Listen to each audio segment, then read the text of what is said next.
Welcome back to Bright Ideas by Acuity Brands on Industrial Sage. Today we continue the discussion about ultraviolet lighting as a means for disinfection. Today I'm joined again by Gary Trott, the Vice President of Technology at Acuity Brands, and Cheryl English, the Vice President of Public Policy. Gary, we've already discussed the basics of UV lighting for disinfection. Can you tell us if there's been any developments since we last chatted? Absolutely. There's been a huge amount of interest by K through 12 schools in this technology, both in terms of projects and bids. And even more importantly right now, there's a lot of money that's available from the federal government from the recent COVID funding packages that can really help fund that, which is really exciting to me because it's hard for me to imagine a technology that can have more impact in the near term and far term than this technology on controlling pathogens in schools. Great. And Cheryl, can you tell us a little bit more about those relief packages? Sure. As you'll recall, there's been 3 pieces of legislation that have been passed in the last year.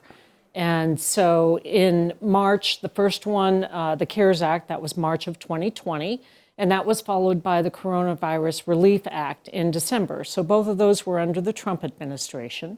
And then most recently is the American Recovery Plan, and that was passed under the Biden administration. And each of these pieces of legislation have funding specifically for schools. Initially, Great. They were focused on helping schools conduct remote learning, and now they're really more focused on how to reopen schools, a safe, healthy environment for those schools. So how does the funding get allocated?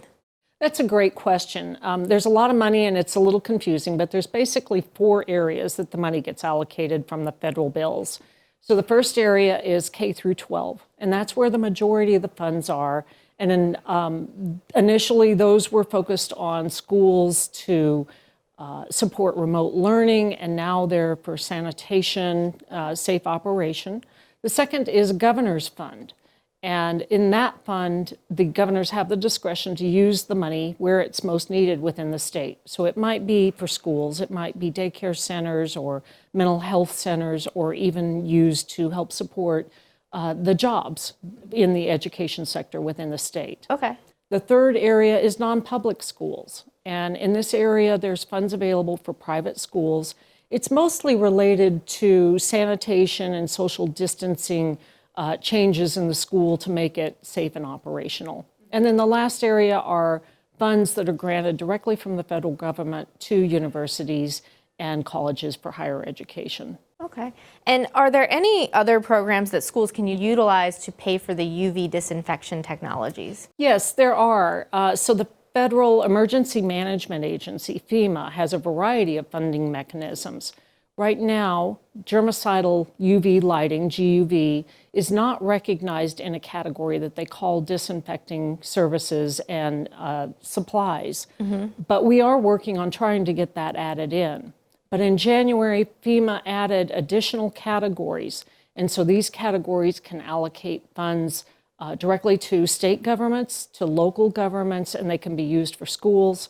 There's also funds for public health and safety. And so, the thing we like to encourage is that distributors should be working with their local education agencies and look to those FEMA funds as well as the federal allocations.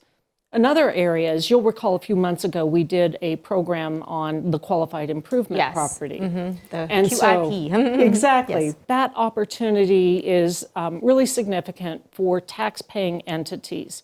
So like private schools or daycare centers can use this, and they actually deduct 100% of the cost of this UV disinfection technology. So at the end of the year, really all they're paying for is the labor cost to get that installed. So huge opportunity. Great opportunity for them to take advantage of. Right. The last area is the infrastructure bill. Yes. With the infrastructure bill, you've heard a lot about that in the news. No doubt it's going to be a big bill. There will be funds allocated in that for schools. And right now, it's a little unclear what the scope and size of that bill will be, how they're going to pay for it, how they'll pass it, whether it's partisan support or whether they'll use reconciliation to pass it with a simple majority. But it will be another great opportunity for schools, and we'll be keeping an eye on that piece of legislation as well. And Gary, you've told us about 3 approaches to UV disinfection. Can you remind us of those and how schools might apply those? Sure, and there's really no perfect approach for schools because in a school, there's such a diversity of rooms and activities that happen in those rooms. And so any of these 3 technologies can be used in a school. And so as a quick review, and we covered this in a previous episode if somebody wants to go back and look at it, Yes. but you have CARE 222 technology, and that enables the direct treatment of air and surfaces with a unique technology with 222 nanometer that is inherently safer than traditional UV technology. You also have onboard air technology, and what this does is this pulls air into something that looks like a troffer. It treats that air within that and then pushes it back into the space disinfected. The great thing about these first 2 is people can be in the space while that treatment takes place. Very helpful. It is. And then the third is PulseX technology. So if you really want to rapidly disinfect a space when people aren't there, this is a great solution for that, utilizing a broadband UV spectrum. Great, thank you for that reminder. And so what do distributors and contractors need to know when they're trying to deploy and install these technologies? Well, the first thing is it's very different than traditional lighting. I would imagine I mean, it so. powers up the same way, but the way you apply it is very different. And so to ensure a safe and effective installation, we really recommend that people work with a trusted partner so they can build that appropriate bill of material. And what we can do is work with them and understand what are the specific needs, and then we can create that design that gives the appropriate approach and controls for that solution. So Cheryl, how do schools go about applying for the funding? Yeah, it's really quite confusing for a lot of people. And it's going to vary state by state. Okay. So we really recommend that distributors should be working directly with their state agencies, the local education offices, as well as school boards. If they haven't already, they should begin to collaborate with these individuals and make sure that UV disinfection technology is a priority for them. Right. You know, as Gary has mentioned, there's a lot of opportunities and a lot of different benefits. So, of course, you've got the disinfection benefits Absolutely. of air and the surfaces. But for CARE 222 and the onboard air technology, you're getting the benefit of the sanitation and better quality LED lighting.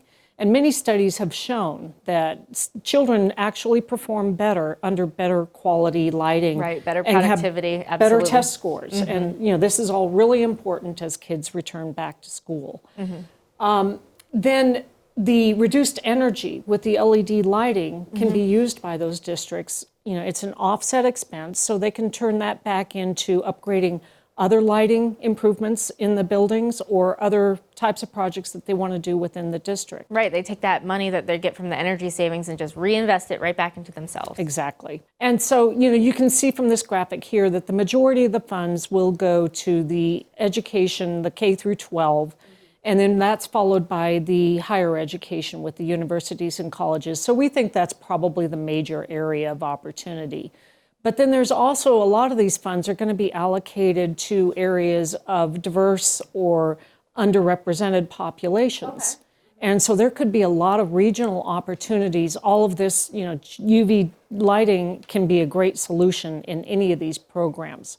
And the funds are actually allocated proportionately based on a federal act for federal education funding. And so we've included a link on our website where anyone can go out there, look at these allocations and determine what their regional opportunities might be. Definitely. AcuityBrands.com. Check that out for resources. And Gary, do you have any final thoughts? Sure. As a parent of school-age children, this really excites me because it gives this technology gives the ability to control pathogens in schools, and really recommend that the audience go get their fair share of this funding that Cheryl was talking about to get that technology in schools, because I can't think of any other technology that can go further in helping make schools safer. So the call is out for parents to lobby their schools for this technology and for the schools to then lobby for the funding. That's right. Absolutely. Thank you both for joining us today. A lot of great information. Yeah, thank you. Thank you. On our next episode of Bright Ideas, we will discuss lighting and control strategies for K through 12 schools that will keep your renovation project on time and on budget.